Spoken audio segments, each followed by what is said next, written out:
My husband and I come from the same background. The only difference is that his mother isn't of that ethnicity, so he wasn't raised in the culture like I was. When we started dating, I helped him reconnect with his roots. This eventually led to him reaching out to his estranged father's family and becoming close with them. I think my mother-in-law has sort of held that against me ever since. Throughout the course of our relationship, she has made multiple comments about how she doesn't like the amount of emphasis I put on my heritage. When we told her I was pregnant with twins, she later said something about not wanting her future grandchildren to care about that stuff like I do. I've learned to ignore her comments because trying to explain myself to her has never helped. And I try to avoid conflicts whenever I can. My husband and I decided that the babies would have a first name from our culture, and their middle name would be a typical American name. My parents did the same thing with my name too, so it was just a continuation of that tradition. My mother-in-law ended up seeing texts between me and my husband where we said the middle names. But she assumed that we were talking about first names, so she went out and got the babies matching sweaters, with the names printed on the front of them. She showed the sweaters to me after they arrived. And I thanked her for the gift but didn't correct her on the fact that those were the middle names. I was sort of peeved that she had snooped through text messages to try to find out the names before we told her anyway. So I didn't want to give her their first ones on top of that. Last night when she was over at our house, she told me how relieved she was that we had chosen normal names for her grandchildren, and not a ridiculously difficult to pronounce name like mine. My husband asked what she was talking about. She repeated herself and he told her that actually, the babies did have names just like mine and he expected her to learn to say them. She brought up the text messages and the sweaters she bought, and then my husband explained our plan for their names. She got really pissed at me after that. Said I let her look like a fool for accepting the sweaters instead of telling her the actual names, which we still haven't shared with her, and that she'd be calling them by their middle names since that's what she knows them as now. My husband ended up asking her to leave. And after she was gone he said he wasn't upset at me or anything, but that he thinks I should have just told her she had the wrong info, instead of lying. My boyfriend and I have been together for 2 years now. Every year at the end of summer, my boyfriend's family has a beach trip. They have a cute cottage that they go to visit a few times a year. Last year I was unable to join, but this year I was able to make it. I've met his family before many times and we get along well, so I was looking forward to it. While I was packing, I was sure to include nicer dresses in case we went out, and even included a more modest bikini than I would usually wear.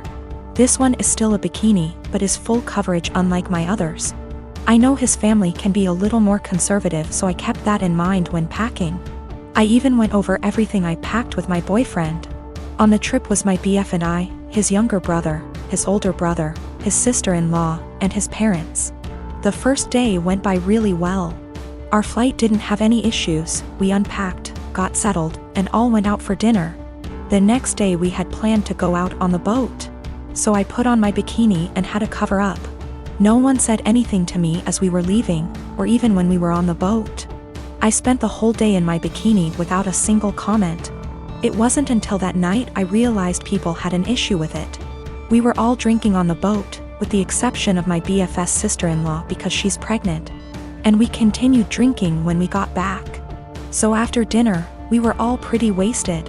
When we were talking about our time on the boat, my BFS dad made a comment about how everyone was staring at me because of my slutty bikini. I was embarrassed and just laughed it off, but then everyone else chimed in to comment on it. His mom laughed and said it was fine, that she would wear nothing if she were young again. But then his younger brother said that I basically was wearing nothing. I defended myself and said it was the most conservative suit I had. And then his older brother said that it didn't leave anything to the imagination, and that if he were single he would have tried to steal me away. That comment made me pretty uncomfortable, and I could tell it made his wife uncomfortable too. I asked if she would wear bikinis on the trip, and my BFS dad interrupted and said that she did, but it was different. My BF just laughed along with all of this, didn't even see anything wrong with it. When I told him to say something, he said that I did look like I was trying to get dick down. Well, that comment was the last straw. I went to our room. I wanted to leave early after all that.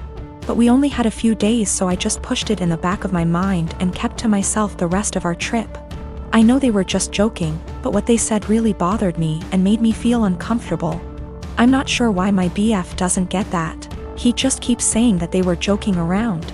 But it obviously wasn't very funny to me, so now he's saying I ruined the trip by moping around the rest of the time. I am a 39 years old male, and I lost my son in 2019 due to a chronic heart condition. He was 15 years old. It was devastating, and I just couldn't take it, especially when my family did little to nothing to support me during these difficult times. They didn't bring my son meals when he was at the hospital. They didn't let me go home and rest even for a few hours. They didn't take care of other things while I had a lot to deal with. I wasn't offered any help, just words. They'd just talk but do nothing. Despite the struggle, I've created an account for my son's college fund and kept putting whatever I could get at the time, and my son would talk about that a lot. He was depressed but always believed that he was going to get better and continue his education and attend college.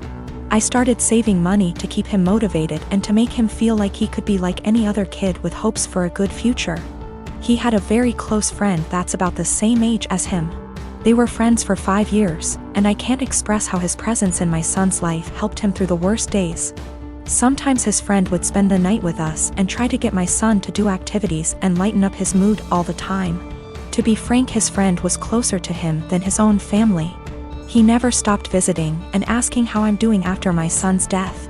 He'd show me handmade projects he made for my son and as a way to remember him, and we'd sometimes just sit and talk together or cry together. Last week, while I was with my family, my sister asked me what I was going to do with my son's college money. I didn't want to mention this, but since she asked, I told her that I will be giving the money to my son's friend. She barely even recognized his friend and was confused and said that my nephew deserves this money since he's family. My mom agreed that I wasn't thinking straight and that I should help the people close to me, family, and that my nephew has a right to go to college, and I was wrong for giving this opportunity away to someone else. I didn't know what to say. They kept pointing out that I was making a mistake and how my nephew will resent me if he finds out. Thing is, my nephew wasn't close to my son. I don't even know why he'd be bothered. My sister went on about not being able to afford my nephew's college. I told her this was my decision, and I felt more comfortable that way. She started lashing out, constantly texting me, constantly wanting to talk to me, and ending up arguing. When I snapped, she had my mom calling me, basically guilt-tripping me and telling me I'm wrong and that I needed to think about this. It's just too much pressure, and I'm feeling lost and unable to figure out how to deal with this. I am a 45 years old woman, my husband and I have a 15-year-old daughter Kate and a 9-year-old son Sam. My husband has a brother and a 40-year-old sister, Eva. Eva and her husband James have a daughter, Allegra. She is also 15 years old. Kate and Allegra have always been compared in the family. From the time they were born, it seemed to be a competition of who would walk first, talk first, do more, achieve more. And Allegra was always first. I won't go too much into detail about Allegra because that's not really the point, but I will say she's a beautiful, intelligent, truly one-of-a-kind girl, and her parents have done a great job raising her.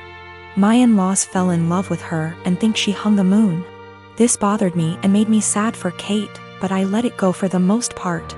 There's no doubt in my mind that they love all the kids equally, but out of the two girls you can tell who they admire more. Every summer, the whole family visits a holiday home that Eva shares with my in-laws. Over the summer, Kate met a boy, Luke, who was also holidaying in the area. They started dating. This was Kate's first experience with boys. Allegra had friends who were nearby, so for our first few weeks we didn't see her much. About 3/4 of the way through the holiday, Kate invited the boy she'd been seeing to dinner. Allegra was told to come, and afterwards she would be going to a party. At the dinner, it was clear that Luke was very attracted to Allegra. After dinner, Luke decided he would go to the party Allegra was going to, as he had also been invited. They both asked Kate to go, but she wasn't allowed and was very upset. My husband and I felt it was not a safe or appropriate environment at her age. Eva informed us, because she knows we do not allow Kate into these environments, that it was an adult party, where there would be drinking and possibly other things going on. Allegra has grown up in a place where these kind of things are much more normal. And Eva and her husband made the choice to let Allegra live those experiences. From what I know and have seen, she handles it exceptionally and it has not caused any issues. However, it is not the way we have chosen to parent Kate, and so we didn't allow her to go. The next morning, Allegra came downstairs and asked to talk to me and Eva. She said at the party Luke was flirting with her and showed her some messages he'd sent her. We decided we would all talk to Kate. Kate spent the next 2 days miserable. When she finally came out of her room, Kate was caustic and everyone was getting a bit fed up with her attitude. Eventually, my father-in-law jokingly said, "Your mistake was introducing him to Allegra. How did you think that was going to go for you?" My mother-in-law told him off but added that Luke handled it terribly, but the outcome was sort of inevitable. Kate left the table in tears. We managed to get through the rest of the holiday, but when my husband brought up plans for Christmas, Kate refused to go. She said she couldn't bear being ridiculed by her own family and constantly compared to Allegra. After seeing how much this was affecting her, I spoke to my husband and said we shouldn't go. He argued that it would be wrong to let Kate take away time with family just because of a boy. I reminded him that this has been happening since they were born, but he said that we can't shield Kate from every special person in the world. He said he would talk to his parents about their comments, but that we should not set a precedent of letting Kate run away from reality.